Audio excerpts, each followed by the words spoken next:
సమావేశానికి అధ్యక్షత వహించిన జిల్లా ఇన్ఛార్జి మంత్రి ఉత్తమ్ కుమార్ రెడ్డి ఎమ్మెల్యేల మధ్య జరిగిన వాగ్వాద ఘటనను ఖండించారు.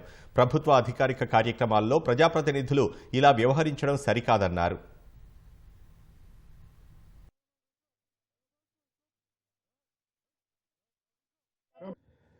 ఈరోజు జరిగిన ఈ సంఘటనని తీవ్రంగా ఖండిస్తున్నాను. నేను రాష్ట్రంలో బహుశా I'm the senior most elected representative today. నేను 7 సార్లు వరుస గెలిచిన ఎమ్మెల్యేగా ఎంపీగా ఇటువంటి ప్రవర్తన ఎక్కడ చూడలేదు. ఇది అఫీషియల్ మీటింగు, ఇది రాజకీయాలకు సంబంధం లేని మీటింగు. ఈ ఉమ్మడి కరీంనగర్ జిల్లాలో ప్రజలతో ఎన్నుకోబడ్డ శాసనసభ్యులు, శాసన మండలి సభ్యులు, పార్లమెంట్ సభ్యులు అందరినీ కూడా ఆహ్వానించడం జరిగింది. మేమే ఆహ్వానించినాం, అందరినీ మాట్లాడాలని కోరినాం. మరి వారిని అడ్డుకొని ఇది ఒక రాజకీయ టైప్ ప్రసంగం చేసి కొంత ఇమ్మెచ్యూర్గా బిహేవ్ చేయడం ఇది నేను తీవ్రంగా ఖండిస్తున్నా.